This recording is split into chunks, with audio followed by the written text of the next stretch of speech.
Okay, so back to complaining about family like normal. But then, I wanted to have a sit down and a conversation with my mom. We haven't done that yet. We probably should.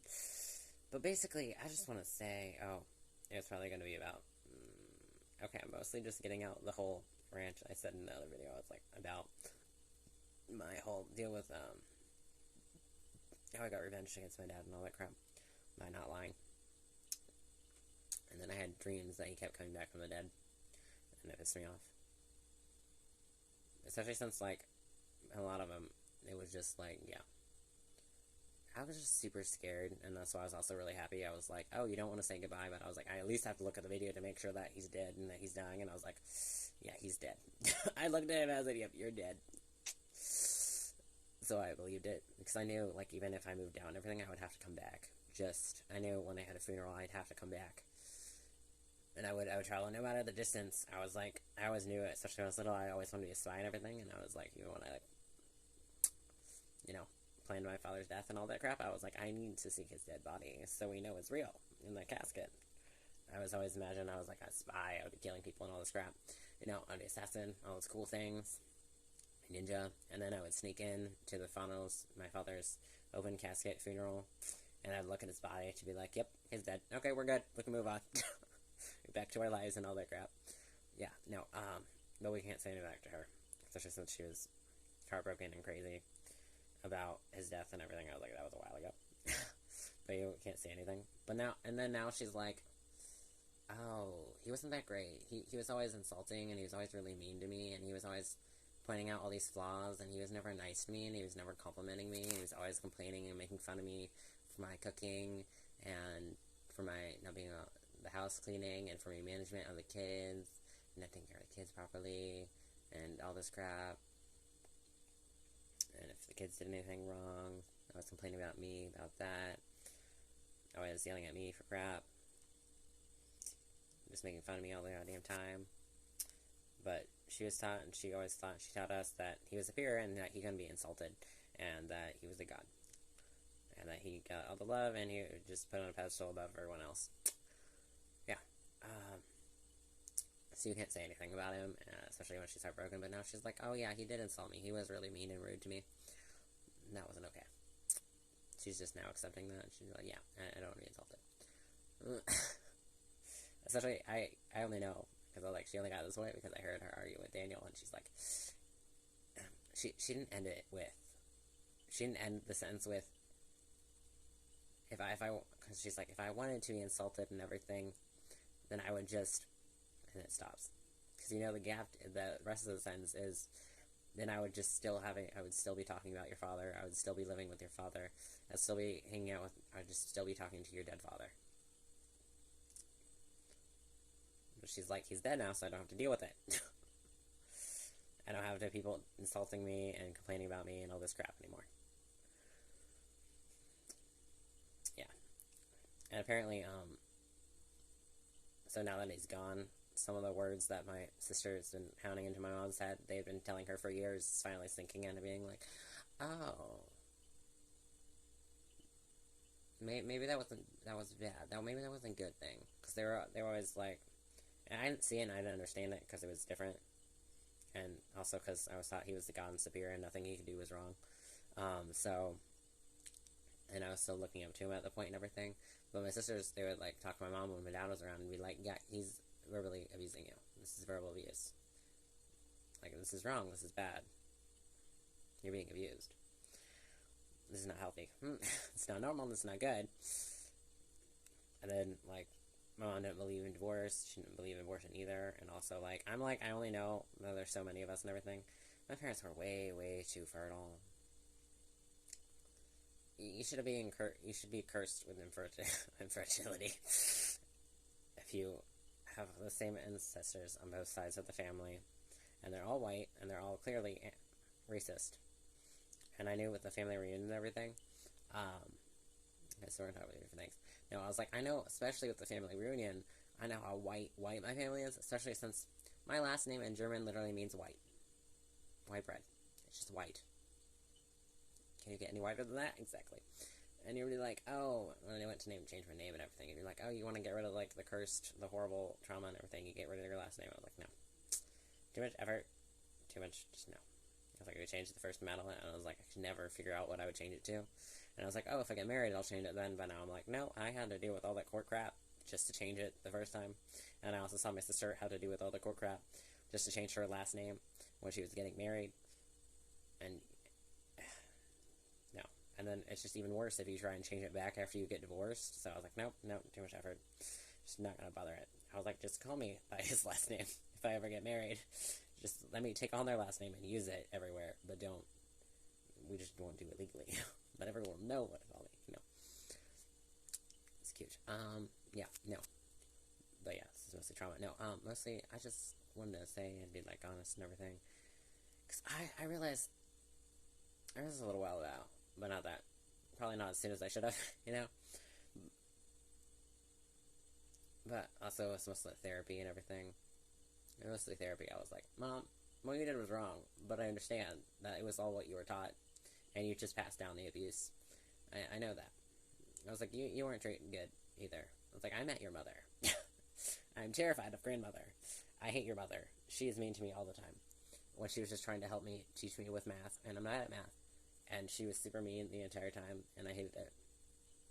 And I'm terrified of her, and I avoid her, and I hate your mother. I'm sorry. I didn't say I hate her, though. I wasn't that blunt. But yeah, I'm not super blunt. So we're trying to get to that point where, like, filter out the words.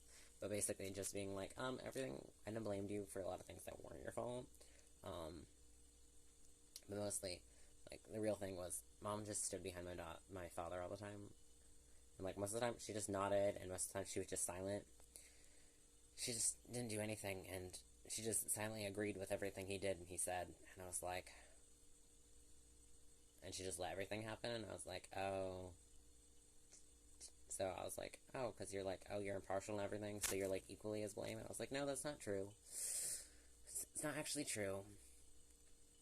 It's worse if you're actually, like, if you're the one who's abusing and you're insulting people all the time. But it doesn't help that you reinforce it and that you nod and agree with everything he says. Like, that did not help whatsoever. And now I don't really actually know what your thoughts are and if you actually agreed with everything he said. I don't know your real beliefs, but I'm not gonna find out. Because there's a chance they don't match, but I know that for the most part that they match, and maybe they've changed a little bit since, but you got married and everything because you're both super religious and everything. So, yeah, no. But I blamed you, and then I put a lot on the crap that Dad did. I put it on you because we couldn't blame Father, and you didn't allow us to blame you, so you made yourself an easy target, and you weren't the greatest. So, I also blamed you for everything that Dad did, and Dad said, and you just nodding in agreement with Dad said. I blamed you for all of his crap, too, and now I'm learning to hate him. I'm putting the hate where it belongs, and we need to hate him. And also, things I can't say to her is, I can't love you. I can't, because if I love you, and I don't hate you, then all the blame and the hatred goes back on me again. You're like, oh, but you shouldn't hate it. Like, oh, some things, like, you weren't the greatest kid. I'm like, I acknowledge and I know I wasn't the greatest kid. But for me to accept and actually believe that there was abuse and that it was wrong, like everyone's been telling me forever, we need to put all the blame on them. And we need to hate them, and we need to build and keep that wall there. And keep building that wall to protect us from them and from ourselves. Because they're like, oh yeah, there's less abuse and everything now because people changed, but mostly because people died. But yeah, no.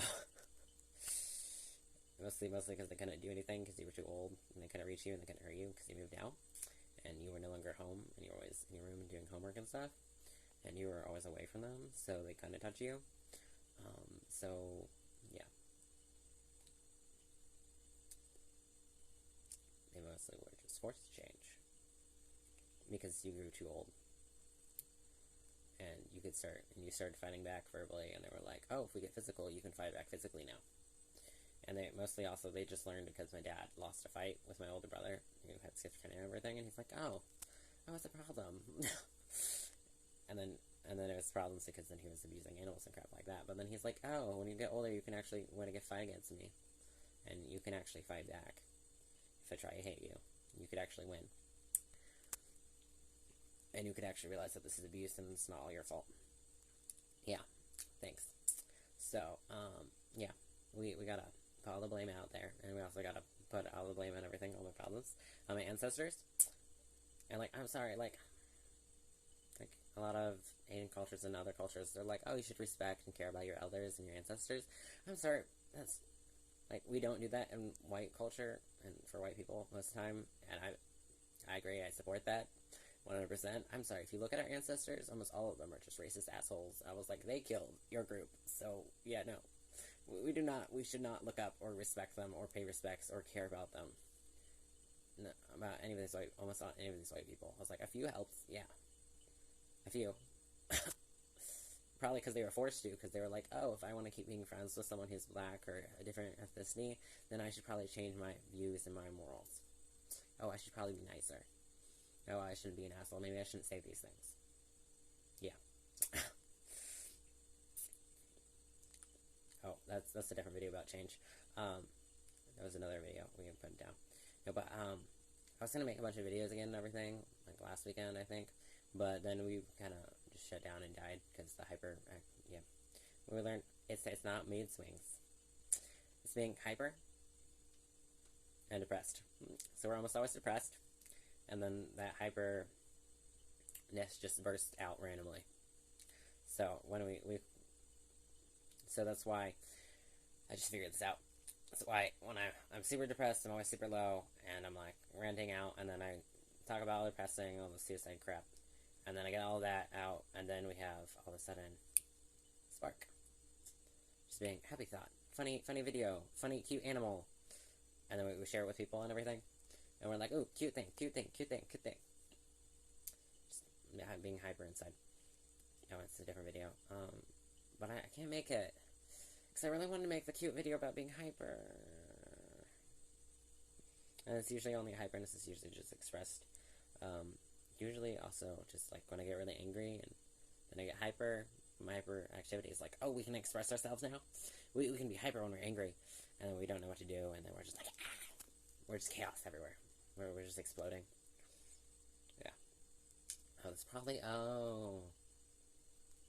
because we could never be hyper. It was never safe to be hyper anywhere. Because you had to be quiet and still at school, but you could only express it when you were on the playground.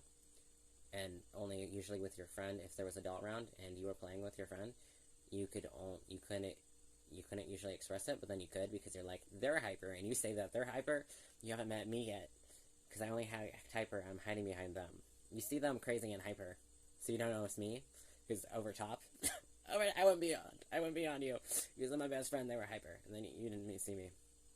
So I'm including this a little bit in this video, because I'm no longer hyper. Yeah, no, but all of that was pushed down and hid by depression. And it was never safe to express any of our feelings, so we just push it all down, and then it explodes. All our emotions just explode. Yeah. So I was like, no, I don't have mood swings. I just have all the emotions just explode out of me, because they're always being suppressed 24/7. So I'll go to, like, super angry, super pissed off, super sad, super happy. Like that. All of a sudden I'm super happy, because my brain is trying to keep me alive, and it's hyper, and we've never been allowed to be hyper anywhere, or with anyone except for our best friend in extremely rare occasions. And they also stop recess after a while, so you're like, yep, and now we just stay silent. And they're always like, oh, you're shy, you're a quiet kid. No, I'm just quiet, because then I don't get in trouble. And I was like, I learned early on, you were like, sit and be quiet, that's all I did. If I obey you, I never got in trouble at home for any of my school crap. I expressed most of my hyperactivity at home, but I wasn't allowed to. But so I got in trouble a lot for that. But yeah, I was a lot healthier because I was still expressing my hyperactivity and being hyper and all that crap. But yeah, when I was making those videos, jumping around crazy with all these energy, I just have some energy bursts in the middle of the night, like 2 a.m. and all this crap. Yeah, it's when my body isn't shattered from work. Like, it is death also where we're just dying, we're dead. We can barely move. And then we'll just get sudden burst of energy. And we actually ate something. So the body's like, okay, we can use energy. We have a little bit of energy. We have all these suppressed emotions and all of our hyperactivity. And now it's finally a safe place, and we hide in the basement, so it's a safe place to express it and everything. Yeah. You're like, oh, but trauma happened, like, right there and over there on the floor. But also over there. Yeah, nope, don't think about that, suppress that. Goodbye! No, but, no, we loved to hide in the basement, and we would just, what did he do? Three Stooges, yeah, that's right. We just watched the DVD of the Three Stooges, and we laughed. Classic comedy, I still love it, and I think it's hysterical and everything. Just, like, people falling down. Especially since, like, you know it's not real, and they're not really getting hurt most of the time. You're like, oh, if they're okay, then you can laugh. But yeah, in Three Stooges, it was almost all just violence. Or them hiding, and they're painting their bodies, and trying to hide, and trying to pretend to be, like, a lamp and stupid shit. You're like, oh my god, it's so funny. And then they would bring it up occasional of, the classics of, like, hitting a guy on the head with a hammer, or a pie in the face. It was beautiful, beautiful. It's classics, and I love it. Yeah, and then all the other comedians I found, like, just some random funny thing. Maybe our brain's just too broken, we think it's funny. And then I used to make up jokes, and I usually made tricks and everything that I could do, and then on rare occasions I could actually repeat them for a little bit. The longest I think I remembered a week, and then I made another joke, and I was able to tell it for like a week, probably because I had two jokes, and then the third week, I couldn't remember any of them. They were all gone. They just disappeared. It's because there was a joke that was going around, and then I just placed a few of the words and made it my own, and I think it was about a light bulb. And then there's another one that I think I just used the thought about Penelope the pig, or just a pig. It may or may not have been a joke about a pig. I don't know. I just thought about a pig, and I think that was connected to one of the jokes, and then I can never remember what they were. I made them up. And then they were gone, and then all the time at school and everything, I'd be like, oh, look, I can do this. And then I'd show someone, and then they would go to and get their friend, and they would come back, and then they would do pressure, and I'd forget how to do it, and I wouldn't be able to do it, and I'd be like, yep, I don't know what I did. And their friend would be like, you're a liar, you said they did something cool, and that they can't do it now. But I don't see anything cool, they didn't do anything. Yeah. I don't remember how to do anything. It's gone. Okay. Oh, crap. Oh, the beginning of this was functioning, and it was great. Oh, no, yeah, but it was just, oh, okay. We're gonna have to just add the add plus. We're just gonna keep adding pluses to all of our videos, because we just keep forgetting everything. Oh, we had topics in our phone, we should look those up again. It's gonna take too long, is it? I feel like it is. Okay, yeah, no. But yeah, I forget everything, and I was super hyper all the time. But the teachers never noticed and everything, because I knew I couldn't be hyper in class. And after, yeah, I'm pretty sure it was like kindergarten or second kindergarten, and even in like first kindergarten, I never got in trouble like enough for them to call my parents or to get like on the red area. I think maybe I got like a yellow, maybe once, but it was always like just the green. They put you on like green little marker. They just give you a warning. It was mostly because like I would forget after a week, because or I'd be like, oh, no one's watching, because I'd see all of the older kids climbing up the slimes, and you're like, all up the slides. It was almost always the slides. It was just the slides, and I was like, I want to play in the slides. And then we mostly just fixed it, because then we just went on the swings instead. We just swung by ourselves. We occasionally played on the slides, but most of the time we just played on the swings. And then when they were full, then our friend taught us how to climb up on the monkey bars. And then I can climb down, so then I learned how to jump from it, like I do trees. And I was like, yes, we just jump. And I got better and better at landing. So I didn't land on my face or on my side anymore. And I could just land with, like, the best I could do was with my knees just slightly bent and almost on my knees, but not quite. But I always abused my knees. They were always on the ground forever. I was just falling on my knees. You know, I was jumping on trees and everything. I was scared of heights, but I would climb all the goddamn time. Yeah. I was really scared of falling. So I just get stuck there. And most of the time I would get stuck there because I try to get down, and then I can't because of my shoe and everything. I think one time I was actually hanging upside down from a tree, but I couldn't quite reach the ground. and I couldn't get out of my shoe. So I was just crying, hanging there, freaking out, because my shoes was caught, and I couldn't get out of my shoe, and I was just stuck there. Okay, yeah. No, but I was, like, super hyper, but no one noticed.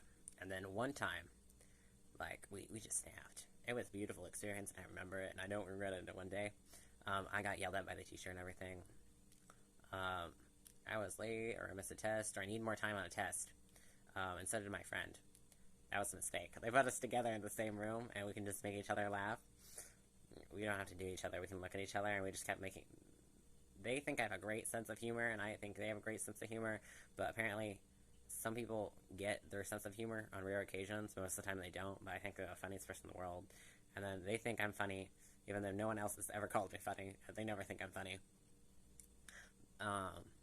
Most of mine is usually, like, depressing crap. It's usually, like, just making jokes on my trauma and crap like that, you know?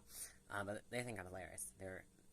So I kept making them laugh and everything, and I was like, I'm just hanging out with my friend. I don't really care about the test anymore. And then they separated us, and then it still didn't stop me. I just laughed by myself, and I would just make myself laugh, and it just took forever on that test, and I was like, oh, because before they separated us, they gave us a couple warnings a few times, and my friend was also like, you should stop, and I was like, yeah, but funny ideas just popped in my head, so we're just gonna say shit, and I don't care anymore, because they can't do anything to me, because you just get a warning, you get a talking to. I was like, they've never called my parents, and I've never gotten in trouble for anything ever, and I'm an angel at school, and no one's ever seen me hyperactive or anything. They think I'm a shy, quiet kid, so they won't believe a word the teacher says. So, I can get away with it. And then afterwards, I was like, I shouldn't feel bad about it and try to make myself feel guilty about it. But we just never expressed our hyperactivity ever again. But it was that one day. It was just crazy. And they also put me in the special room, where I knew they put, like, the autistic and the kids with ADHD in it. And I still don't really know the difference, but apparently, yeah. No, but they put me in that room to take the test and everything. Oh, I think they put it in that room after they separated us. I was like, you just put me in a room with a bunch of toys. I won't play with them, but I'm very tempted, and I really want to. But I know this is where I can express my hyperactivity. I can be hyper here. I know, because this is where all the kids go. All the special kids go. They all go in here. I know. Yeah. I just wasn't so in any special classes because they were like, oh, you get it, and crap like that. No. I had all the learning tools. I was like, I have to take notes if I'm going to learn anything. And I'm just writing whatever you said, and I'm not taking any of it in. And a lot of it just never clicked. Addition never clicked. Multiplication, there was a little bit of clicked. Mostly because it was a repetition, because my friend also struggled with it. So I was like, I'm teaching you, and I'm teaching myself. We're doing homework together. And mostly I was like, they struggle in math. So I can live at their house for free. Or at least until night. And most of my parents were too lazy, and they didn't want to drive to pick me up. So I would just go with them. And I would just live at their house all the time. And then I would also learn how to get in the same bus as them and everything. So I'd even go to school with them. So they'd be like, yeah, we don't have to pick you up at all. So I just, like, live with them for almost, like, a couple weeks. And I'd be like, schoolwork, yeah. Right up. Right up. And then I would just act like my crazy self. And then when I was, like, mean and everything, and I waited by the door because I was like, you're going to call my mom, and she's going to pick me up, and I'm going to get home, and they're probably going to hit me, and then we're going to go to bed, and we're going to do this. But I gave myself a timeout and just sat there by the door. And she's like, nope, that's not going to happen, just go to sleep. And I was like, what? What is this? You just got mad at me, and you just told me off, but you didn't scream at me, and you didn't hit me, and you didn't send me home, and you didn't call my parents. What is this? Yeah. And then my friend forgave me after I apologized. What is this, you know? No understanding, you know? It's like, oh, this is an option. Didn't know this. And then also, the friend was like, oh, I'd only got, like, spanked, like, once or twice, and I was, like, by my grandma. And otherwise, I was always just given a timeout for everything. And I was like, what is this? What is this? So, yeah. So I was like, okay, this is 100% a safe place. And I can just be as hyper and crazy as I want it. And, chores, I was perfectly willing. I was like, I can help other people. I like this. They say thank you, and they appreciate what I do, and they're nice to me, and they feed me. I want to live here forever. So I was just super happy. Yeah, so I was like, plus happy memories, apparently. Just being hyper. I'm, like, not really hyper, but yeah. But also, I think, yeah, hyper in different ways. And I think about, I was like, I need, like, control of my body, and different videos, like, Home Mistress and everything. I was thinking that I was, like, a sub. But now I was like, no, because, yeah, it's a different video. I was like, yeah. I was like, I'm obsessed, and I want all the control, because I've always been controlled by other people, and I didn't have any control whatsoever. And then I also realized, I was like, I never had any control over my body either. I was like, I didn't have control over what I did, how I lived, any of that crap. But I did make, I mostly just had the choice to stay friends with my friend. That was, like, the only option. But I was like, there was no one else. Who am I gonna friends with if I'm not friends with you? And it was only a few times that I was given that option. And that wasn't when we weren't. And I was like, if I don't have you, I have no friends. Like, you are the only person who exists in my world, literally. Only friend whatsoever. Only family. Only person who ever gave a damn about me. So, no way in hell am I losing you. Because, quite a few times, they were also bullied and everything. But I didn't notice that I was also being bullied. Because at that point, when you're little and everything, they were just like, you're weird, weirdo. And I'm like, that's a compliment. Thank you. Thank you for the comment. And, like, I know I'm weird. And it just wasn't an insult for me. But it was to my best friend. I was like, no, you're not weird. I was like, my best friend is an angel, and I'm a demon. Like, I was like, you are the prettiest person in the goddamn world, and you are an angel, and you should see yourself.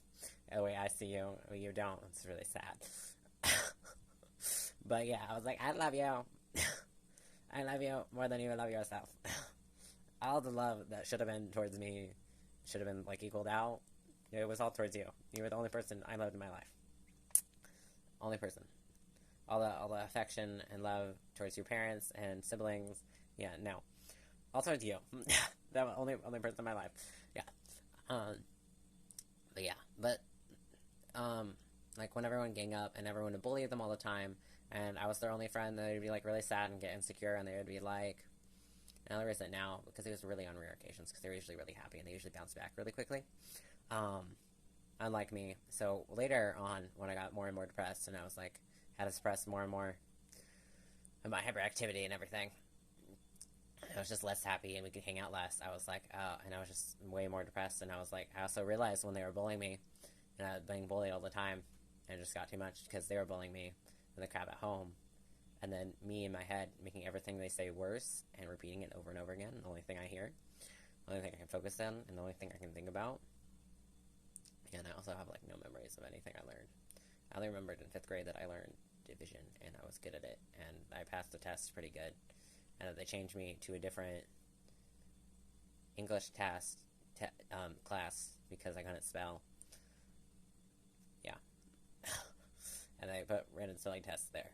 But they weren't on the same reading level as me, and also I remember not being able to read. I could read the basics, like I could be able to read, like, a sentence or two in those itty-bitty books, and I was like, I'm involved with that. And then I was also able to fake it, because I memorized a book I made my sister read over and over to me. She read all the time, and she was a genius. She could read. Yeah. So I just memorized what words were on each page. Not actual words, but the sentences and the basic plot of the story. And so I could flip and talk about that part according to the picture for, was it show and tell? So I tricked everyone into believing that I could read. But I couldn't. And then, like, a year or two later, the librarian's like, you can't read this. I was like, yeah, no, I can't. And then she's like, here's a book about frogs, like, about toads and frogs and rabbits that are friends. This is your reading level. And I read it, and I was like, yes, this is my reading level. I like the story. And I was like, I like the story because it's about animals. And I was like, that's continued. I only like it if it's about animals, fantasy creatures, violent action. Usually has to, like, have a combination of all of those things. So, yeah, I was like, that never changed. I was like, and in the story, there was always some, like, realistic problem of, like, oh, they got lost, or, like, oh, they had a fight with their friend. It was beautiful. The classics. So that's how I learned to read. Yeah. But I don't remember any of 5th grade, except I wrote a super depressing thing, because they were like, oh, you're supposed to write something, like, encouraging. You're supposed to be like, oh, like, what expectations? What's different about 5th grade than, like, 4th grade? And put it in the hallway. And they didn't even give me back my paper. They hid it on a shelf or something. I saw it, I remember. They hid it on a shelf, and they didn't put it on the wall. And they talked to me, and they're like, something's wrong. And I was like, yeah, no. I was bullied the entire year. You think I'm happy? I'm super depressed, and you could tell because you read my paper. And I was paper writing was just an outlet for all my crazy ideas, hyperactivity, and depression. Yeah, and I literally just remember occasionally being hyper. Mostly, I just mirrored my friend. I really learned the time mirroring. Yeah, no, but my best friend would jump ring and be happy and excited. And I'd be like, I don't feel like it, I'm not really happy, and I'm like, sad and everything right now. But I want to be happy like you. So I'll copy what you do. I'll jump up and down too. And then you get into it, and you're like, oh my god, I'm crazy. And then you jump, and you're even more hyperactive than they are. And you're just exploding with energy. Yeah, and you're just super happy now. And then you have all these crazy ideas and everything that you talk to your friend, and you still play with your friend and everything. So you're good. And you still have recess. But then they would sometimes they would bully and make fun of my clothes and everything at recess. And it was just a mess. Yeah, so I just remember, and then people would compliment me, and then they'd get pissed at me because I wouldn't say thank you. And I was like, if you're angry at me, then you weren't complimenting me in the first place, and it was probably a joke, and you were making fun of me. And that's what I assumed when you spoke. So I'm right. I don't care. Ignore you. Except I felt bad about it, and I was like, I'm sorry. Thank you. I regretted saying anything, and then I went back to looking at my shoes and looking at the ground 24/7 and perfecting my probably already perfect speed walking. Because I wanted to run, but you're not allowed to run in school, so I just speed walked everywhere. Forever. Because, I really had to learn it because I was always slower than everyone else. I was just walking slower. I probably just got stopped and stared at something, got distracted. So then we just focused on walking, and then we're like, we can walk faster than everyone else. That was our goal, and we achieved it, and then we overachieved it. And then we just kept it up in high school and everything, and we're like, and running. Because then you would just walk from one class to the next and everything, and then I would almost always be late, because locker combination was the trickiest thing and everything. And my brother can never get it at all. They just put a key around his neck. They're like, there you go, buddy. They're just like, we give up. Just give you a locker that has a key on it. Just use the key to open the locker, okay? In rare occasions, then after they finally fixed that, giving him a key, he was able to get his locker. Only in rare occasions it didn't work, so it was a lot better. But yeah, I always get t-shirts and crap almost all the time. So I was always struggling with my locker, and then I was always getting lost because I couldn't figure out where anything was. Yeah. And the next year, I'd spend like the first couple days, the first week, getting lost again because I forgot where I couldn't find anything. And I also had to find different classes and new classes, so it was just a mess. I just, yeah. So whenever we had a break or like the new semester after a break, I would get lost for like the first couple days because I didn't know where anything was again. And then I also forgot after the new year and after the break, I'd forget all of my classmates' name, and then I'd relearn them because they had the call sheet. And then I'd forget them again. I was like, I don't know any of these people. And I was like, I don't really know any of these people anyway, because not like any of them talk to me, and none of them are my friends. And then in like middle school, they had like the suicide hotline literally on the wall. And then in that class where there was on the wall, like in a few places, it's pretty big. I could read and everything. And they were talking in class and everything, and they were like, oh, would you, like, save the kid, or will you save the dog? They were trying to do the trolley problem, and I was like, no, just let me be the drowning person. I said, no, save the dog, and let me be the drowning person. Just let me die. And they just all got quiet, and they didn't say anything. I didn't talk to anyone. They didn't even send me to the counselor, and I was like, it's trash. Now I'm like, this is trash. You don't know how to handle me. No one knew how to handle Max. I was like, very rare occasions I ever told a joke, but most of the time I was sarcastic, but I didn't have the inflation, or I wasn't smiling or something, so people didn't know. But I was almost always dead serious about everything I said. But yeah, that's a different video. Bitch face. Yeah, I have a bitch face. I'm only realizing it years later. I was like, it's part of the problem with my face. It's not always them just putting on, oh, you have attitude because you didn't say anything, crap like that. Yeah, no. But yeah, I was just being hyper and everything. But I'm not really acting hyper because depression is back in charge, and we're a little bit hyper, but not really. Not enough. We're just really focused on random ideas and random crap, but not as much. Yeah, we're not there. Yeah. We were hyper for like 2 weeks, and then we died. Yep. This is why I hate them.